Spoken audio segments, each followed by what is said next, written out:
ખબર હશે કે લાસ્ટ યર જે કમોસમી વરસાદથી અને આને કારણે ખેડૂતોને પાક નુકસાનીથી આના કમ્પન્સેટ કરવા બદલ રાજ્ય સરકાર દ્વારા ખૂબ જ પોઝિટિવ વલણ રાખીને રાજકોટ જિલ્લાના અને તમામ ગુજરાતના ખેડૂતોને કૃષિ રાહત પેકેજનો લગભગ 10,000 કરોડથી મોટું એક કૃષિ રાહત પેકેજ જે છે અનાઉન્સ કરવામાં આવ્યું છે.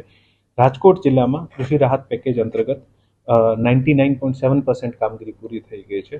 ટોટલ 2,41,466 ખેડૂતોએ પોતાનું ક્લેમ સબમિટ કર્યા હતા. આમાંથી 2,37,000ના આજુબાજુ ખેડૂત જે છે આનું સહાય ચૂકવાઈ ગઈ છે અને અત્યાર સુધીમાં રાજકોટમાં 758 કરોડ રૂપિયાની સહાય જે છે આ કૃષિ રાહત પેકેજમાં જિલ્લા વહીવટીતંત્ર દ્વારા પૂરી પાડવામાં આવી છે.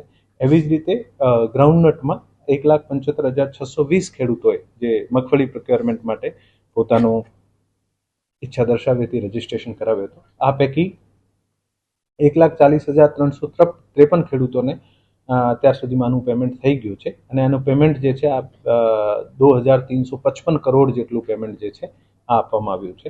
સોયાબીનની 15,275 ખેડૂતોએ રજીસ્ટ્રેશન કરાવ્યું હતું. આ પૈકી 11,134 ખેડૂતોની સોયાબીનની ખરીદી થઈ ગઈ છે અને 85 CRનું પેમેન્ટ થઈ ગયું છે.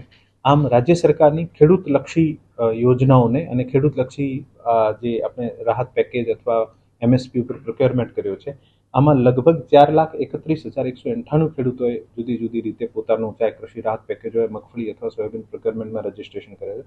આ પૈકી 3,19,446 ફાર્મર્સ જે છે આને અત્યાર સુધીમાં પેમેન્ટ થઈ ગયું છે અને આ જે ત્રણેય યોજનાઓનો જે ખેડૂતલક્ષી પેમેન્ટ જે છે આ લગભગ 3,198 કરોડ રૂપિયા જે છે આ છેલ્લા 3-3.5 મહિનામાં રાજકોટ જિલ્લાના તમામ ખેડૂતોને ના અકાઉન્ટમાં જમા થયા છે અને મને વિશ્વાસ છે કે આ અમાઉન્ટથી ખેડૂતોની જે પરિસ્થિતિ છે આમાં ખૂબ સુધારો થશે અને રાજ્ય સરકારના આ વલણ બદલ ખેડૂતોને વધુમાં વધુ ખેડૂતલક્ષી કાર્યક્રમ કરવામાં અને ખૂબ જ મદદ મળશે.